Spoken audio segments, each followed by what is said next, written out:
Hey guys, welcome to this new video. In today's video, I have a special invitee here on the channel and we're gonna discuss about retirement in Vietnam. Retirement in Vietnam between fascination and challenges.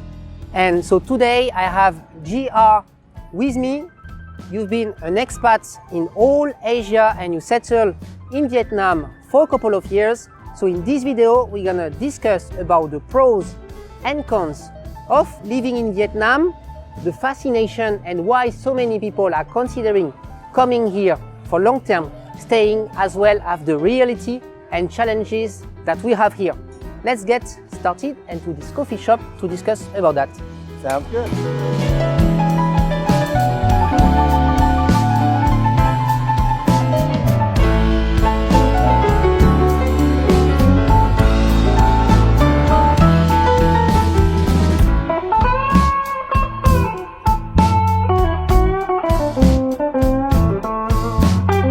So here we are in a coffee shop in Tan Phu district. I am with GR for this interview. GR, can you start by introducing your journey across Asia? Well, mine started a long time ago, about 15 years. I moved to Philippines and really didn't have any contacts there or anything. Just decided to go and I chose Subic, which was the old American Navy, Navy base. So stayed there for 6 years, met my wife there, and then we came here to Vietnam. Okay, and so how long have you been living in Vietnam so far? 9 years. In and out, of course, you have to, leave occasionally. Okay, which district are we right now? We're in Tan Phu. Okay. Yeah, Tan Phu district. This is kind of a suburb of Ho Chi Minh. It's out in the edge. And you've been living in Ho Chi Minh City for your whole... The whole time. Your whole time? Okay. Sure have. Is there any other cities that you would recommend for long-term expats or retirees who would want to settle in Vietnam? Well, yeah, I kind of like the coastal cities, maybe Da Nang or something. That there's also some smaller towns like Quy Nhon that are really nice. I like those. I like the little coastal cities. I think if I hadn't chose to be here next to the airport, that I probably would have chosen one of the coastal cities. Okay, so coastal cities in Vietnam, we have Da Nang, Vung Tau that is nearby, Nha Trang. You can head more in the north, we have Hue as well. What about the mountain area? Did you consider Dalat or even the north of Vietnam, Hai Yang, I really am not a mountain kind of guy. I lived in Colorado for a little while and I'm not a big fan of the mountains. It gets too cold. Okay. So from your perspective, what are the top advantages about Vietnam that foreigners would consider if they want to come here? Well, there's of course job opportunities if they're English teachers. That's always an advantage. Also, there's the cost of living. The cost of living here is pretty low. Of course, compared to American standards, it's real low. So I'd say that cost of living and the quality of life, the food, the people, the type of housing that you can get, it's really nice here. Okay, so general lifestyle that you can get in Vietnam is pretty good. In terms of cost of living, what is the monthly budget we can expect to have here in Vietnam? Well, I'm kind of a cheapskate, but I can live here with my wife for around $1,000 a month. Okay, $1,000, including everything, housing? Pretty much everything. Food? Yeah. Going out, buying an occasional bottle of whiskey, things like that. Okay, so cost of living, one of the advantages that long-term expats and retirees would consider to come to Vietnam. You mentioned as well the friendliness and openness of people. Yeah, the people here are great. Just no doubt. I've never been in a country that had friendlier people than Vietnam.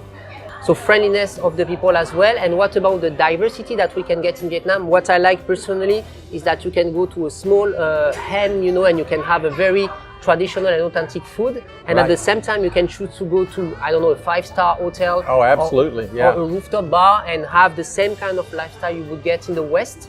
Yep, absolutely. Yeah, you can do that. I've actually been to several of the rooftop places here and to hotels.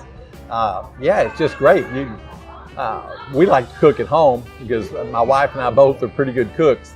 But when we do go out, we either eat local here, or sometimes if we want something special or for a holiday, we go into District 1, find something there. Okay, so let's recap the three main advantages. Number one, cost of living that will be very affordable. Yep. The friendliness and openness of the people here in Vietnam, as well as the lifestyle that you can get here in big cities like Ho Chi Minh City. Right. What about now the things that we have to know for someone who will be a retiree in Vietnam in terms of pensions, in terms of insurance that we can get? What is basically things that retirees must take into consideration? Well, they certainly need to have passive income because you just can't be sure that you're going to get a job here. You know, the rules change a lot of times, things like that. So the possibility of getting a job are iffy. English teaching usually is a pretty sure thing, but other than that, I would say that you should have at least your basic costs of living covered by some kind of passive income, a pension or money from savings and things like that. Okay, so talking more about the pension, let's say someone receive a pension from overseas, from the US or from Europe. Right. How it works in Vietnam? Like, do they have to pay any tax? How does it work especially? You really only have to pay tax on the money you earn in Vietnam. So if you're not working here and you're getting passive income from another country, it's not taxable.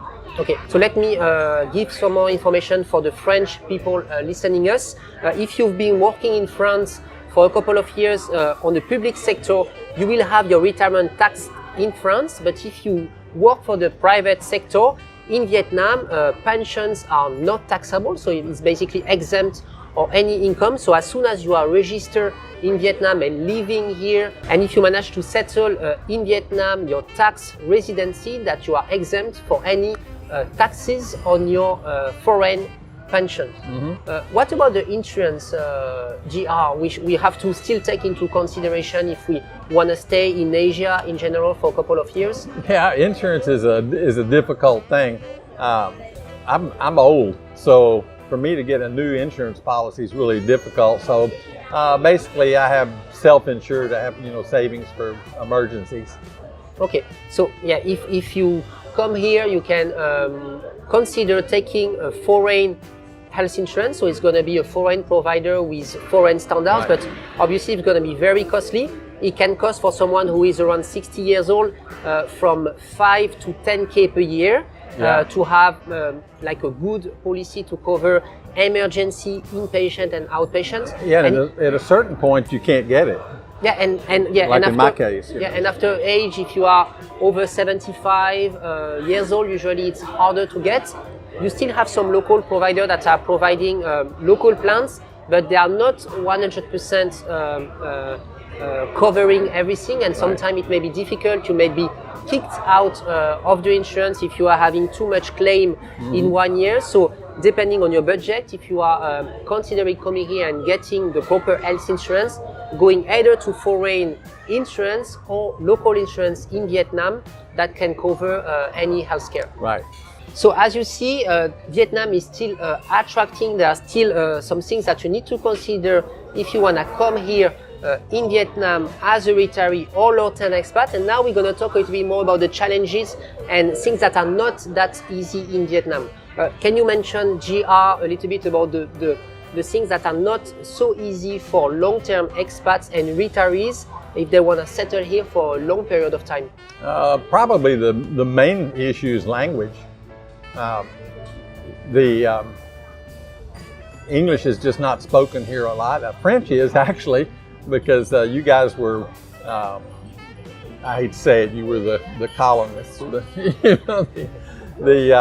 But I've run into a lot of older people here that speak French. But the younger people they speak English, but I'm not really sure that the comprehension level is real high. In everyday life, shopping, things like that, you just don't find English everywhere at all. So you really have to learn to read and write and understand a little bit pretty quick. Okay, so in big cities, language barrier may be something that you have to cope with. What about other challenges that are more coming from the inside? Like how does it work in terms of visa? in Vietnam? The big question that people may have if they are considering coming here. I just can't tell you about visas anymore. They've changed the rules, and starting during the pandemic, they changed the rules, and I'm just not sure about it. I haven't researched it. I'm on my way out, going to the Philippines. So as far as incoming visas, I'm not sure what they're doing. It just it varies and it changes. Their policies aren't consistent. So in Vietnam, there is no proper visa scheme for retirees. So if you want to come here and live and really settle here, you have other places in the region like Cambodia, Thailand, the Philippines that are offering retirees visa. So as soon as you match the age requirements and you can justify for a foreign pension coming from overseas, you may be available to get those retirement visa. This is not the case yet in Vietnam. Right. And to add a little bit more information about what you were saying, Vietnam has been tightening all those policies for tourist visa, business visa that we could get before very easily. Right. I remember 3-4 years ago, as a US person, you could get 1-year visa, Right. no question asked, just come No here. sponsor, nothing. Yeah, no sponsor or nothing. And now they've been regulating everything, so it's good and bad. Of course, many people in your situation cannot now match the current requirements. So the business visa, we could get it very easily. The tourist visa were also pretty flexible. Yeah. You can just renew it, go do some visa run, going to Cambodia for a day or a week, not coming anymore, back yeah. to Vietnam. Now it's not something that is available anymore. If people want to come here, the only option now, what are they basically? If you want to retire here, is to find a Vietnamese girlfriend and marry her. That's the most stable visa that you can get probably at this point. There are investor visas and things like that, but most retirees don't really want to start a business. You know, we're not in that age group anymore. So we want to come here and enjoy life and travel and things like that. And running a business just isn't an option. So if you come here and if you marry a Vietnamese citizen, you can be eligible to a TT visa. That Right. is the spouse visa. It can get you an exemption of 3 years that you can easily renew, get your TRC, temporary residency card. If you are setting up a company in Vietnam, you can also be eligible for investor visa. Right. But it will require you somehow a huge capital that you have to invest in Vietnam. So it's not something obviously retirees may always consider if they want an easy solution to come here. What about the employment market? You mentioned a little bit before that you have some friends that are working here. They are still advanced in age, but they managed to find good positions in Vietnam. What's your thought about that? Yeah, I do have several friends here that are working in education, and they're doing quite well. It's pretty easy to earn up to a couple of $1,000s a month without, working yourself to death. So English teaching is an opportunity here, and they're definitely in demand. And there's a shortage now because of the pandemic. So many people left that the market's really in favor of the person looking for work. So if you are someone that is an English native, you can work in Vietnam teaching English. Here you still need to get some certificates, right? So a license, degree, as well as working experience. What are the criteria right now to be eligible for that? I think usually it's a bachelor's degree and then a certification like TEFL, teaching English as a foreign language type things, or some of the IELTS things. That's about it. And it depends on the school what they'll accept. So if you are going to main cities, Ho Chi Minh City, Da Nang, Saigon, for instance, those cities, they will really require to have the full diploma and work experience. But if you are going to suburb areas, let's say you want to live in Buôn Ma Thuột, you want to live in Pleiku, really suburb area in the middle of Mekong Delta, over there they may be more easy and you have more chance to find a job. I remember meeting a guy while I was traveling in Buôn Ma Thuột, and he told me that he was not really fitting all the requirements, but still because over there they are, as you say, lacking from foreigner teaching English. Then here for those English schools, they want to have foreigners, they want to have people that they can present to the parents, and they show that you guys are native, right? So this is an opportunity that they still exist here, but actually there's still been regulation as well on that. And then they are getting more strict in terms of visa, in terms of requirements to get all those degrees and things in good standing. What are for you the trends that Vietnam is following right now regarding to welcoming foreign expats and retirees in Vietnam? Personally, I think that it's less foreigner friendly now than it was before the pandemic. One option I was going to mention, I have a friend that actually volunteers at an English center. He doesn't need the money or the income, but he gets his paperwork done, and he's a volunteer. So that's an option too. If you don't need the money, you can teach and volunteer, maybe in a public school or a private school, and have an option then to get your visa. That's a pretty good deal. So doing some volunteering as well can allow you to get visas to work here, or just taking maybe a part-time job, right? You can work maybe 10 hours per week.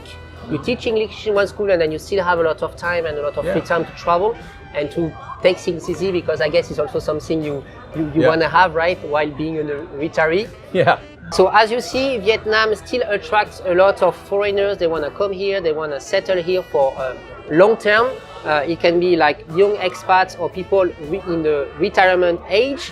What is your journey now, GR? Because basically your time will end soon in Vietnam. What's your next plan in Asia?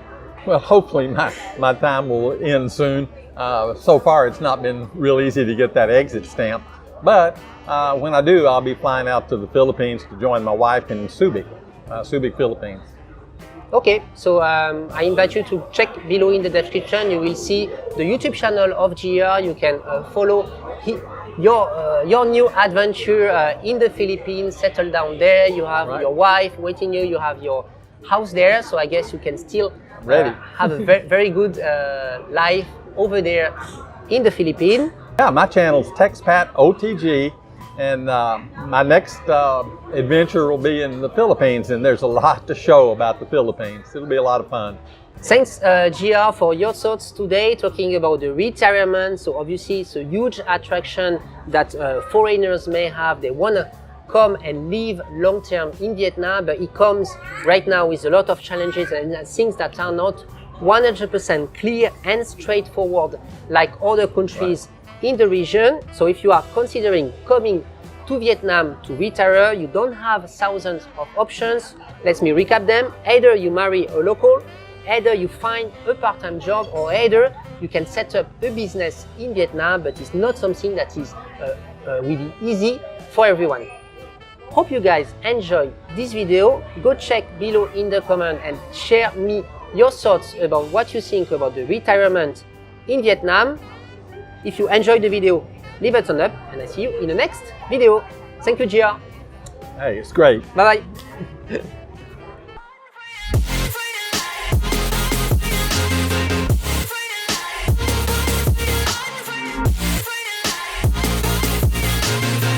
Down and I'ma get it right.